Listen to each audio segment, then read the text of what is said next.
work. And I didn't know this at the time, but this will happen a lot. Log back in. Let's try again. Coiler tells me to talk to the blacksmith. I have several times. Nothing happens. I have a play with the icons under the minimap while waiting for something to happen. Standard MMO stuff, inventory, maps, skills. I'll look more at this later on. There's clans, PvP rankings, reputation within various factions, and a lot of systems that most people will never ever use because the core gameplay seems to have so many issues and there's a crash bug. Why do designers always overstretch and focus on the bells and whistles like faction reputation or 7 levels of wearing a suit skill before they've made the game stable and the opening experience smooth? There's no point saying you've got thousands of hours of gameplay if the first hour is complete shit, because no one's going to go through the first hour. Oh look, zombie dogs, let's try and take some of these down. And oh, you can loot them. They drop zombie heads. And apparently you can sell them for money. Hang on a second. Buggy early game, loads of overly complex systems, zombie heads making money? If I unmask Anomaly Zone, is it just Mortal Online in disguise? Pressing tab switches the camera to your other shoulder. I really like this system, although I feel that giving it the tab key is using a very prominent key for a very minor feature. The ambience of the game is decent. The birds circling over the main building, so you've always got a visual navigational reference, is really nice. The colour palette's fine, the weather effects, the distant gunshot sounds, it's ambient. They've got a nice feeling world. It's just weak in the gameplay. I accept a quest to find some toys in local houses, because apparently they are rare items now. So off we go. Oh, also I find the repairman I needed earlier. He's by a row of shops selling all the virtual things and I have no money. And he doesn't buy dog heads. In fact, no one in this row of shops buys dog heads. Fine, I guess I will keep my severed dog heads to myself and I will sell them to someone who appreciates them in the future. Outside, I find a bar. And again, really nice environmental design. Damaged exterior, guard, messy interior, lots of NPCs sitting around drinking what drink remains, bluegrass rock playing through a slightly distorted radio. I love the mannequin with knives stuck into it. You know someone's been practicing their knife throwing, which fits the design of the world. It enhances the whole dystopian mood. But this is just an acceptable world design on top of a mediocre gameplay framework. When your mum says, we don't need to buy Fallout, we've got Fallout at home, this is what you've got at home. Let's do that toy quest. So we go into the abandoned house and we find a suitcase by the front door and that was it. No animation, no sound, just press F and you now have the quest item. Kind of underwhelming. I explore around the house for a bit and then I find the most terrifying thing so far. Children. I am out of ammo, so time to run away. One thing I've noticed about the ammo is you don't have an easy heads-up display of how many bullets are loaded or how many you have in reserve. This is usually super important information in most shooter games and something you're meant to be able to always see, but not in Anomaly Zone. Part of the hardcore not holding your hand experience is counting your shots, and ammo is expensive. Oh, it's also raining, and the weather effects are acceptable, and the sound design is nice for the rain. So with no bullets left and 3 toys to find still, I just sprint into the next few houses, grab the suitcases, and sprint out. Enemies don't have a very long chase range, but god damn do they hit hard. So hard, in fact, I die. And this is how death works. As soon as you die, you have a few seconds to choose if you want to respawn in the nearest safe zone or wait 30 seconds to get up. If you don't make this choice within a few seconds, the game makes it for you and you are forced to wait the 30 seconds to respawn. And once the 30-second waiting has begun, you cannot change your mind and respawn in a town. You have to just wait. So after 30 seconds, I just get back up. Except I've lost a few items, because it's a hardcore game, so of course you need to lose a few items on death. I search around and find some plants. Maybe medicinal might be useful, so I take them back to the doctor and see if he can make anything. And, right, it's a component of medicine, but I need way more components to actually make anything. This is a rather complex system, and the game has done nothing to introduce me to it or explain how to use it, despite the fact it would be super useful to have in the early game. One common problem I see with hardcore games is not only do they have complex mechanics, but then they do nothing to help you approach those mechanics. And then they often complain about having no players. If you want people to play your game and understand the complexities of it, you have to have an inviting opening section and at least the framework of a tutorial available. I try running into the house to grab the toys and no, I die again. I don't have any medicine, I can't afford to buy any, and your health respawns super slowly, and without ammo I can't fight, so I am forced to wait for my health to refill so I can risk a charge into a house. The blacksmith has a new quest. I have been talking to him every time I've passed and he's said something different every time, and he's finally got a new quest. This time he wants me to bring him a knife and a stick, and as a reward he'll give me a shotgun. Clearly Russia haven't mastered the art of balanced trades yet. The rain has now stopped and a dust storm has rolled in, complete with thunder in the distance, and it's actually really immersive. God, there are some really nice parts to this game and then some really shit systems. It's a shame, because the framework of a decent game is here, but the actual experience isn't quite there yet. Another quest tells me about crafting, but I need to be level 3 to learn how to craft. Then I level up by killing enemies, so I need ammo, but I have no money to buy ammo, so I need to complete the risky death run quest into the house to get the items to finish the quest, to get the money to buy the ammo to kill the enemies to level up the crafting. You really think basic crafting should be a starting ability to actually let you make bullets? The blacksmith then sends me to the recruiter, and they tell me to pick a class and a role from druid, warrior, pathfinder, mechanic, or researcher. As much as I like the sound of researcher, a class that specifically helps boost others and build useful stuff to protect the base, support roles only work when there's an actual community to support, so I need to be solo friendly, so I'll go with warrior. So now I'm officially a warrior. Off I go to smite down evil, and the game crashed again. I really need to find this final toy, because that toy quest might give me some money for some more ammo. Oh, and also that assault rifle I went through so much trouble to find and repair earlier, it got destroyed when I died, so rip rifle. I gained some experience and now I'm level 2, go me. Let's glance at the skills and abilities. The list is extensive. Skills needed to handle certain guns, some skills for armor types, up to 7 levels of proficiency in wearing armor types. Seriously, you can improve your shirt wearing skill up to level 7, then there's crafting abilities, combat abilities, so I buy a few passive armor buffs and the ability to use rifles despite not having one anymore. This system actually seems pretty fleshed out. It's a shame that no one will be able to fill it up because the actual gameplay is buggy and boring. Eventually, after an hour or two of running around and jumping into corners trying to clip out of the map and speaking to people, the quest line manages to find itself again, and I get rewarded for killing some rats and manage to buy some ammo, and then I go and hunt some more rats. How would I describe this game to somebody else? Imagine Avatarica and Fallout had a steamy night of passion while Defiance 2050 gently sobbed in the corner.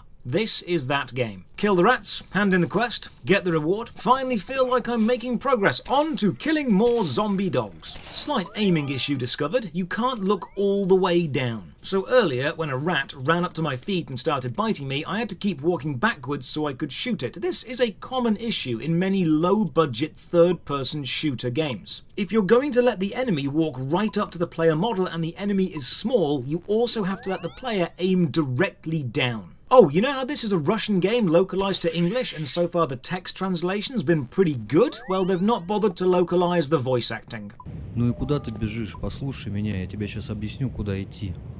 Here's a touch I really like. This quest needs me to go to an old police station, and the quest description gives me the actual map coordinates, so I need to open my map and find the right square, H13. This is an excellent way of providing stable guidance but not directly showing where to go. You've given the player all the information they need to use the tools they have available to solve the problem. It's a real shame more quests don't use this system, seeing as the map has grid coordinates. Something I've also just realised that's also kind of annoyed me, the gunshots that you hear, they aren't other players or even NPCs, it's just part of the ambient background loop. They've put them in the game so you're always looking around trying to find where the gunshots are coming from, makes it feel more alive, but no one is actually shooting anything. I adventure down the train tracks, then get damaged by some strange green fog appearing. I don't want to hang around to see what this becomes, so I keep on pushing forward. I arrive at the police station and... god damn. Other people. They're not typing or saying anything, but they are here. And they're armoured up, so they're clearly higher level than I am. I guess there is a small player base for Anomaly Zone. And finally, I find a shop that buys severed dog heads. I know where to make money. Look, honestly, I don't hate the world design. I like dystopian nuclear futures as a setting, and I like the small touches, the flourishes like the birds, the dust storm, the distant gunshots, the rubble, the debris. I think there are a lot of nice touches that flesh out the overall feeling of the world. The problem is, it's all set dressing and very little core game. It's like being served a Sunday dinner with nice silverware, nice glasses, a nice tablecloth, nice ambient music playing, but the actual food is just bad. And goddamn if these tiny spiders aren't fast and actually a little scary to have running at you. Enemy variation, I like that. But just then, as I'm appreciating some of the aspects the game does well, it crashes. Again, it's almost like the game doesn't want me to play it. This is exactly what happens when you don't organise your time in a project and you spend all your money and effort building up the tiny details that don't actually matter moment to moment, or fleshing out systems that most players will never use. There's probably a lot here, but most players won't ever stick around to find it because the main important parts of your game aren't as good as they need to be. My skill level is too low to equip some trousers. I cannot put on the pants. I do not have the skill to do this. I did think this whole map might be like a starting area, but no, I can't leave the city. I'm thinking this is just the whole game, which again is fine. A small map means quality can work, but it's just not quality either. My weapons have auto-unequipped themselves, and there are lots of NPCs hanging around, and these dogs don't look like zombie dogs, they're just walking around normally, so I guess this is a safe place. I guessed wrong. So I respawn and, oh hey, I've respawned right next to where I died. Time to get some revenge on that dog.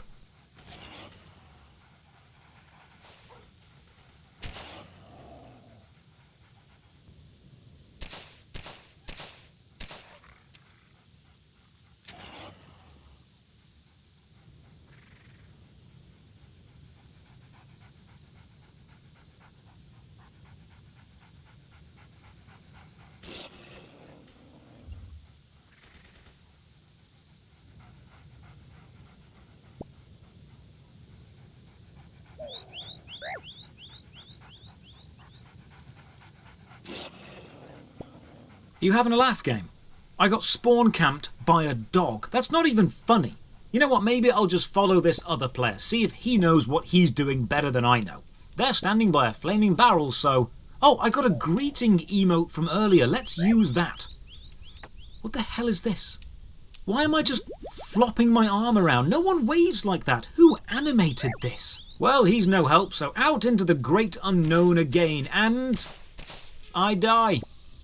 And then the game crashes, which is like dying twice. Okay, you know what? One last attempt to make progress. You cannot outrun the rats, and they take massive chunks of your health off you every time they hit you. I get given a quest to find an artifact. Apparently it's a strange object that appears by the train tracks heralded by green fog. Oh, I saw that. I know where that is. So I go and pick it up, and I'm told to take it to a guy called Pickett. And while the map does have NPC icons, they are all stacked on top of each other, so you don't actually know which NPCs are where because it only shows the icon on the top of the stack. Game designers, if you have multiple icons in a stack, when the player hovers the cursor over them, you should have a small cascade menu pop up showing the entire stack. And then again, we meet some other people, possibly Russian, so we communicate in the age-old MMO tradition of just kind of shaking and jumping around for a bit.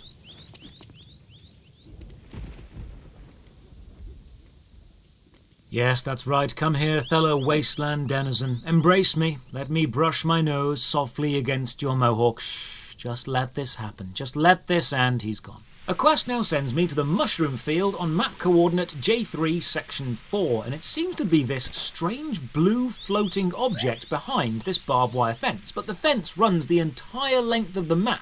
This means navigating the overland is actually quite hard, because it's divided into sections and the map doesn't make this very obvious. And while I'm running the length of this fence trying to find an opening, let's just have a look at some reviews. The very first review on Steam leads me down a very strange rabbit hole. Game is relaunch of some older game, can't remember what. Graphics are outdated from 2002 in 2019. Also, people say it's paid to win with the DLC starter kit, so I can see why it would be relaunched again under new name. Damn, I'm giddy that I can't remember how this was called before, but nice try, devs. But then the comment remembers. It was called S-Zone. So I googled S-Zone game and, yep, sure enough, MMOs.com does have a page for S-Zone Online, a post-apocalyptic survival MMORPG. And the S-Zone screenshots show exactly the same UI and exactly the same gameplay, except S-Zone was first person, not third person. So they likely re-released it as Anomaly Zone and simply pulled the camera back to make it third person. That likely also explains why you can't aim fully down. They haven't optimized the camera for a third person mode. They're still operating in first person development. Would rate higher if the starter pack wasn't giving people guns. Pay to win is all I see. So I go back to the Steam page and I have a look at the DLC, and there is a starter pack. It costs just over £15. I have a look what's in it and, yep, that will just give you an absolute ton of guns, crafting materials and ammunition. Great game, a lot like Stay Out, but keeps crashing on me, but I like it as it is fun to play. Trash, literally. I find it funny that this game and Stay Out have the exact same quests, questline, and maps. It's definitely a rip. Screams Sergei Titov all over again. Now I haven't played Stay Out yet, but the same map? That's pretty easy to check. I can just bring up a picture of the Stay Out map and a picture of the Anomaly Zone map and see how accurate they are. Let's do that. Here is the map of the opening town in Anomaly Zone called Lubech. And here is the map of the opening town in Stay Out called Lubech. Right. They might have a point. Finally, I find a gap in the fence and I head toward the mushroom field, and then I get attacked by spiders and then I die. And then the game crashes. Again.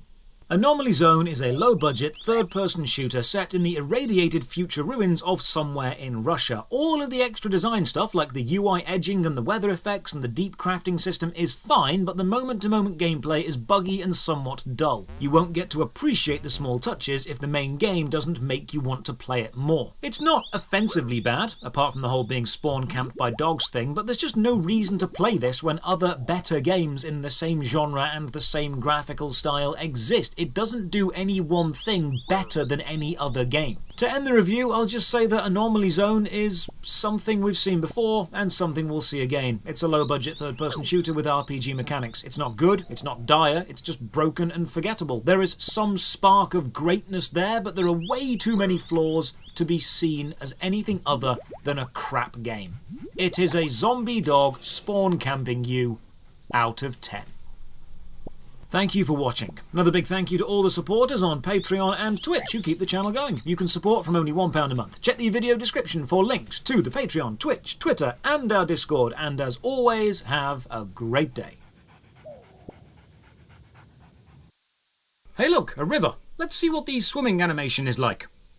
Oh, for God's sake. Ladies and gentlemen, welcome. I'm Josh Strife, and this is Worst MMO Ever, a series where I play the worst MMO games I can find, so you don't have to. Drop a like on the video or sub to the channel for more MMO stuff, and ring the bell so you get all the future notifications. As always, a big thank you to the supporters on Patreon and Twitch who keep the channel going. More on how you can support at the end. For now, let's begin. Today we're playing DK Online. When I found this game on Steam, I went to check the discussion page. It's made by a Korean company, so I wanted to see what the English player base was like, and there's only one post made by the developers, stating they were going to be as active as they can be. This post was made back in 2019, so I think we can safely say they've not been very active at all. And why would they be? Over the last year, the game has peaked at 24 players with an average daily count of 3. The first issue you'll face is the game doesn't launch if you're running an antivirus, so once again I am forced to deactivate my security so I can play a dodgy Korean MMO for your entertainment. Character creation, you've got various classes and they all tell you something about themselves, but the standard background music volume is as loud if not louder than the voiceover volume, so you can't hear what they're saying. Have a listen to how the game sounds normally. Considered a young and developing culture,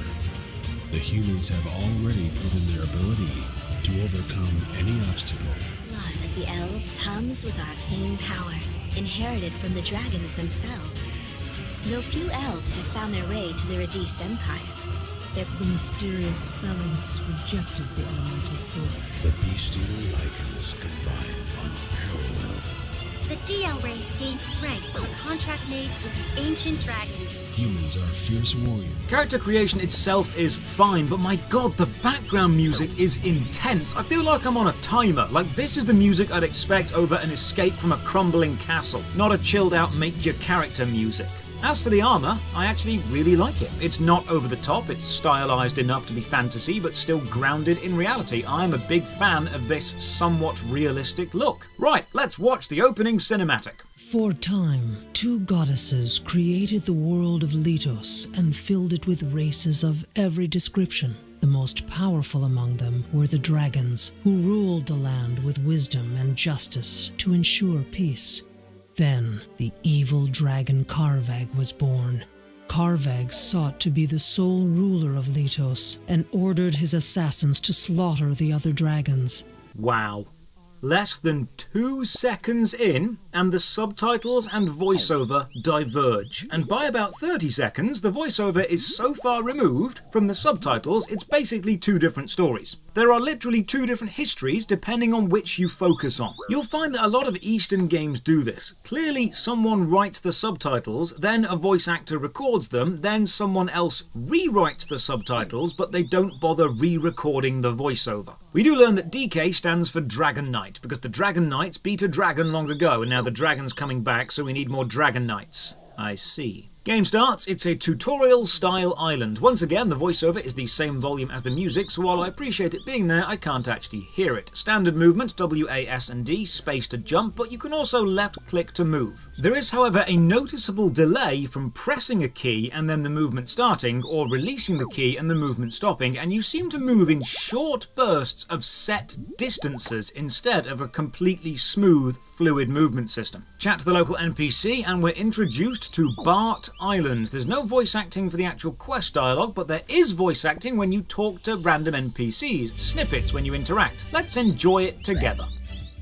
You must have heard of me. I'm Hero. You must have heard of me. I'm Hero.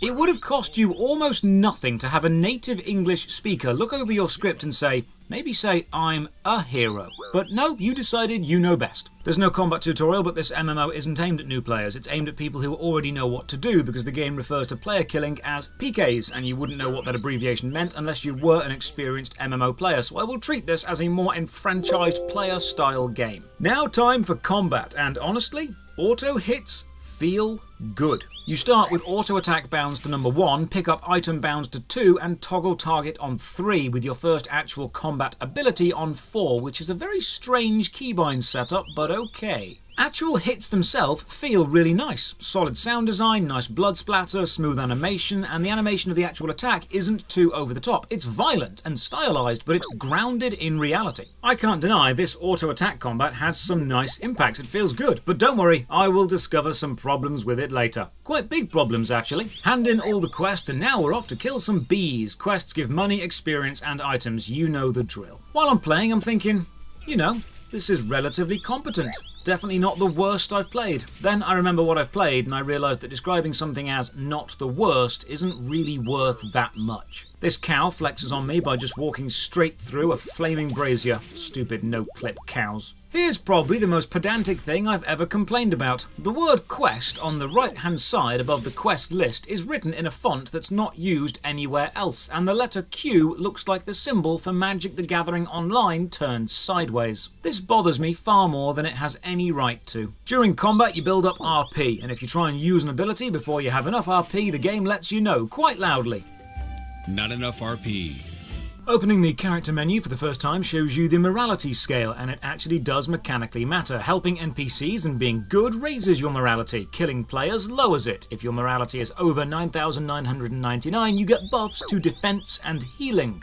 If your morality is under 0, you get buffs to attack. Which means if you're playing a tank, you pretty much have to be good if you want to hit the metagame, and if you're playing a DPS character, you pretty much have to be evil. There's also an enchanting system that uses reagents to improve items' abilities, but it can fail and destroy the reagent because it's a Korean MMO. Of course there's an enchanting system that uses reagents to improve items, but there's a chance it can fail and destroy the reagents because it's basically the law. Kill 10 kobolds. Okay. Also have a glance at the world map. It's fine if a little too bright, and colourful makes following paths from one city city to the next actually quite difficult. First combat issue, pressing 4 uses a melee ability, but sometimes, randomly, I'll go to use it and the game just tells me I can't use that object. Listen. You cannot use this object. It's not an object, it's an ability, and it's random whenever this happens. It's not tied to the animation, or to the MP, or to the stagger, or the enemy health, it's just every now and again, no. Another system, magic catalysts, equipable items that are used up on every auto attack that make me stronger and, to quote the game, make my attacks look cooler.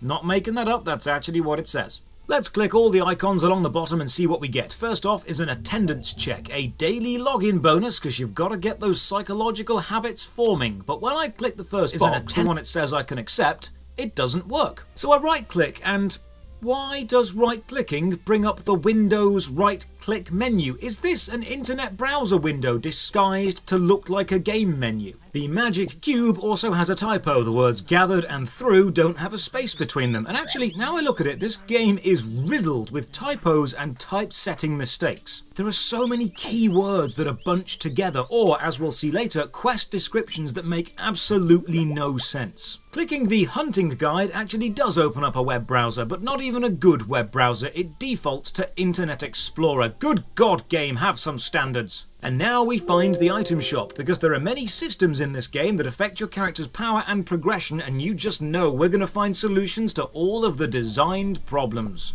Look at this recommended item for $16.50. Sealed DK Noblus. I'm not kidding, that's what it's called. This gives you attack and experience boosts and increases your carrying capacity. The cash shop is an absolute smorgasbord of expensive boosts, but look at this. Polar Fox. I assume this is a mount, but it doesn't actually say. Oh, and the word polar is spelt differently in the shop image and then the item tooltip. You got it right once, how did you fail the second time? And what does this do? It's a $35 item and the game doesn't actually explain if it's a mount or a buff or a follower or a usable item. At least the skills menu's laid out acceptably and actually quite full of various skills. The descriptions have a lot to be desired though. I like seeing numbers and formulas to tell me what the skills actually do, not just fluff like an attack that hits with more power. How much more power? Give me numbers. There's also a teleport list too, with all the major cities and local villages unlocked, actually quite expensive. I don't mind teleport systems in games, but I like it when you have to go to the city first to unlock it. Or if there's a short quest line for the location to become available, makes exploration of the world actually rewarding. My main problem up to this point with DK Online is how linear and on rails it is. Talk to NPC, they want X enemies killed. X enemies happen to be in a huge group right next to you. Move in, kill them, go to the next NPC. They want other enemies killed who happen to be in the next big group. It's extremely paint by numbers. Move from A to B. While fighting these grey wolves, more combat issues. Being in an attack animation routes you to the spot. This includes auto attack, and there's no dodge function, so every fight is a slugging match of you versus the enemy. It's extremely static, and as we'll see later, the only mechanic is potion chugging. The floating landmass above though looks really cool. Giant chains holding it down and it's slowly swaying left to right. It's not frozen, so it does have this real imposing presence. Graphically the game isn't bad. I like the armor and the character design, and even the enemies have looked so far above average. I hand in a quest, get a new item to equip and open the inventory to equip it, but while in the inventory I notice the equipment load limit and the negatives of it. Right. If you're carrying between 0 and 50% of your total carry limit, you are fine. But if you're carrying between 50 and 83%, your passive HP and MP regeneration rate will stop. And over 83% capacity, you cannot attack or cast spells at all. This is extremely limiting, because as I'll very soon discover, the entire game is designed around making you buy potions. But oh, there's a load of carry limit boosts in the shop, because of course there are. This in-game shop is run by a walrus. You don't see too many MMOs with a walrus race. Nice to see some diversity. The next quest is pretty far south, so while running I just press all the keys on the keyboard to see what happens, and when you press H it brings up an overlay of the keybinds, but oh god, oh no, this is awful. Just look at this for a minute until you see the issue. Pressing H opens a PNG image of the keybinds. The image clearly has some transparent sections around the edge, but those transparent sections actually cut off the text. This image is almost useless. The labels for what keys do are cut off. This is the kind of stuff that shouldn't make it past beta testing. This is the kind of rough edge that should be sorted on day one. Gather some giant spider eggs. Oddly, there are multiple egg spawns, but the quest items instantly respawn, so you don't actually need multiple spawn points. The game really didn't want to make finding anything too challenging. Also for this quest, I need to collect some antennae from the giant spiders, which is strange because according to science, spiders don't have antennae. Strange quest writing thing now. The quest giver was the archaeologist Jeromis, but I have to hand it in to the archaeologist Jeramis with an A and an O looking similar in the font they've chosen. It takes a minute to spot that. They even use the same character model for both. Was this a joke? The Kill X quests continue, but up until now every item has been a guaranteed drop. This is the moment where that changes. Collect some chameleon stuff, then some golem rocks, and the drop rate seems to be around 50%, and every quest is just a linear area to the next group of enemies. I level up and get some teleport scrolls. How do you think they work? Did you say using a teleport scroll will randomly teleport you to a nearby location? Because if you did,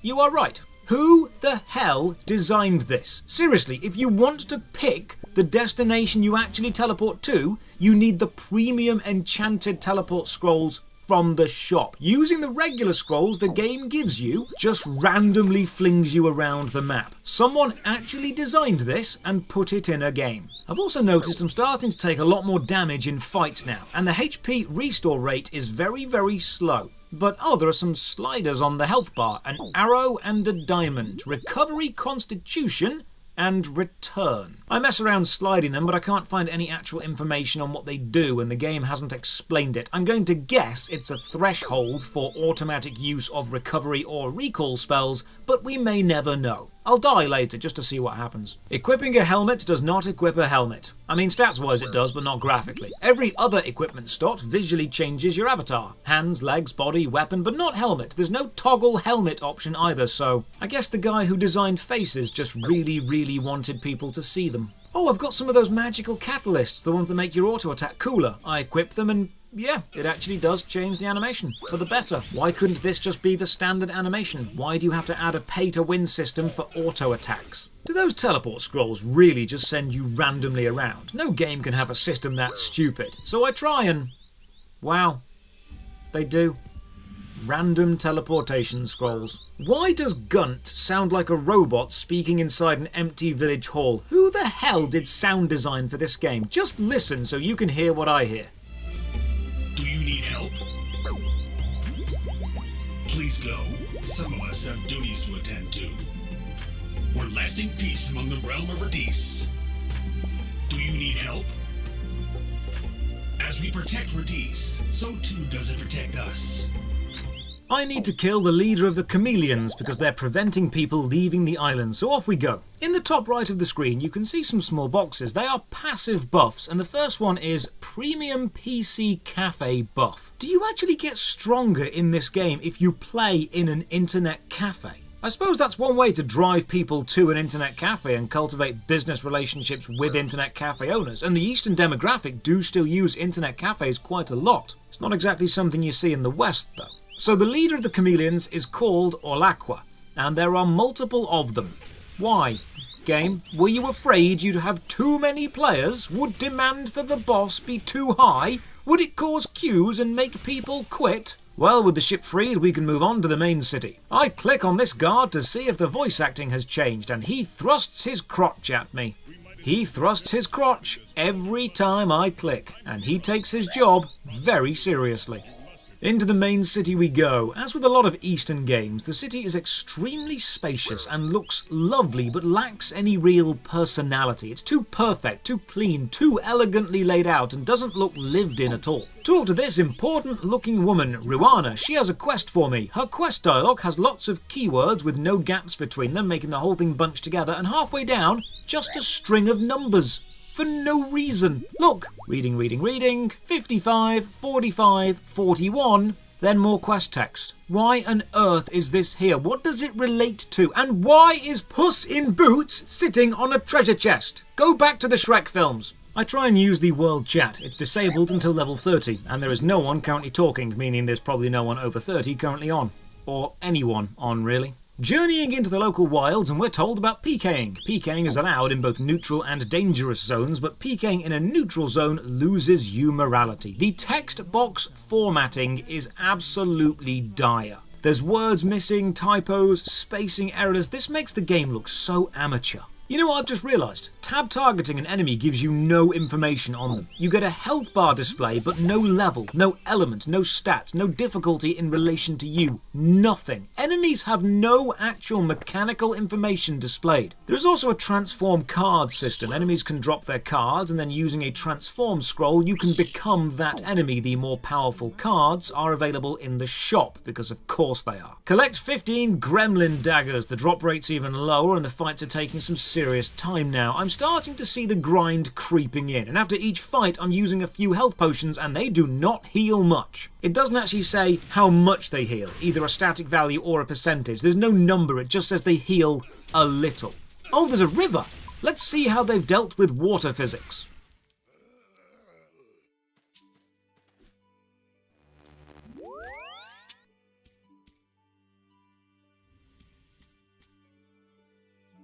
Are you having a laugh?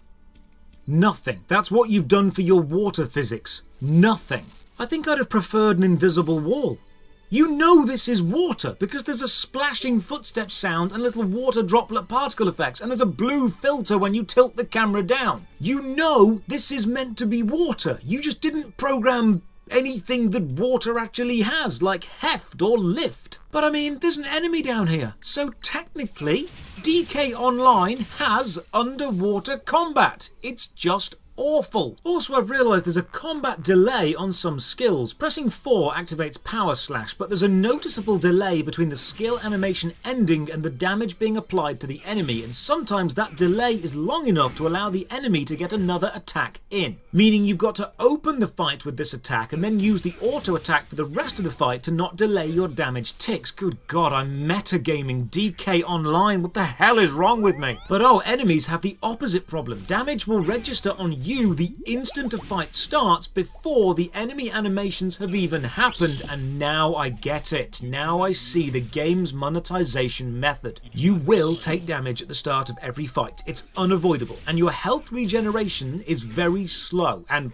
it's 0 if you're over 50% carry weight, but potions can be chugged and have no cooldown, meaning the only way to survive the Kill X quests once you are past level around 12 is to be constantly drinking potions, and the game sells you potions in the cash shop. The quest and the combat delays are designed to drain your health so they can sell you the only way to reliably and consistently refill it. The combat animations themselves aren't bad.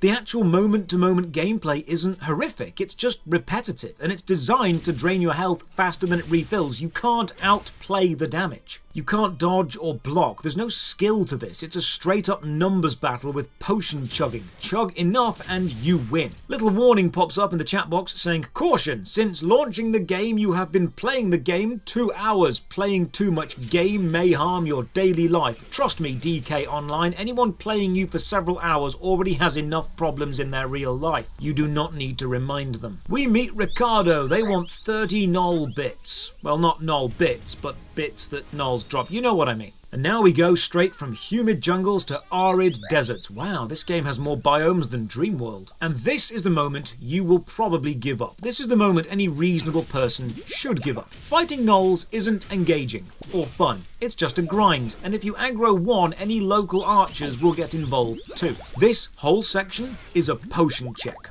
If you have enough potions and enough patience to stand there playing the repetitive gameplay, you will win. Getting 30 hides takes a while, because the drop rate seems to be about 30%, but eventually I do hand them in. And the next quest is kill more gnolls. Gnoll warriors this time. And these guys hurt. They are aggressive, and they are grouped up with mages who are also aggressive, and this is just a potion chug fest. I had around 300 before I started the gnoll section, and I am burning through them. The enemy design is nice, but you know what? Mechanically, this game hasn't changed for the last 2 hours. Eventually, I kill all of them. I hand it in, and guess what the next quest is? kill more gnolls. Sometimes while fighting you'll appear to knock the enemy back, which appears to interrupt the enemy's attack animation, and you'd assume you've got the enemy caught in a stun lock and therefore they can't hurt you, but you haven't. Even if the enemy attack animation doesn't play, the damage they do still happens. You still get hit, somehow. There is no way to avoid damage in a fight. More gnolls and then some werewolves, and now back to the main city. Thank God for the teleport network because I have walked a long way. Oh, remember the carry limit from earlier affecting HP and MP recharge rates? Well, your starting equipment is the heaviest stuff you have and it can't be dropped, or broken down for crafting materials, or sold. You can bank it, but not until you've done the bank tutorial, and this does mean it constantly takes up a space in your bank forever. Then, because my Discord status shows what game I'm playing, several of you managed to hop on and find me in the game, and while I'm standing still getting some lunch, you send me a screenshot saying you've checked if the report feature is working. It is. I have been reported, and apparently you can only report up to 10 people. Teleport to the next city, find this priestess, and wonder if the voice acting has improved. You do not need to pray to be heard. Simply keep your heart turned toward her. It has not. This section is a city intro questline, and I'm just running from NPC to NPC, talking, accepting, and then completing. This is the most boring way to introduce someone to a city. Oh, there's a disintegrate system for breaking down items and gaining crafting materials. It's a slot machine, complete with spinning icons and noises. Not even trying to hide the gambling element, are we, game? At the next town over, I find the first daily quest. Collect 30 eagle feathers, and a main plot quest. Kill 15 elite eagles. Most quests do seem designed to stack together like this. Hit level 15, unlock even more, and you know what? This is mechanically identical to the gnolls. Auto attack, use skills, chug potion, repeat. There is no gameplay difference at all. There is no skill, no tactic, no active combat choices. Just start, fight, out heal, and win. When potions run out, buy more. That's the game. Once again, I'm reminded, caution. Since launching game, you have been playing 6 hours. Playing too much game may harm daily life. You know what, game? I agree. So I die to see what happens. You respawn at the nearest town with your hit points extremely low. You don't even get a full HP bar, meaning even if you die, you still need to buy potions. The game doesn't even let death get in the way of the cash shop. DK Online is a linear grind from A to B. It's competent enough to a degree. The graphics are nice, the music needs some balancing, voice acting is bad, combat feels solid but is tactically vapid, the world is generic to the point of being forgettable, and the player base is non-existent. It is not offensive to play, it's just not a very good game. So to end the review, I will award DK Online playing too much game may harm your daily life out of 10. Thank you very much for watching. A massive thank you to my supporters on Patreon and Twitch who keep the channel going. You can support from only £1 a month, and you can check the video description for links to the Patreon, Twitch, Twitter and our Discord. And as always, have a great day.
Boom.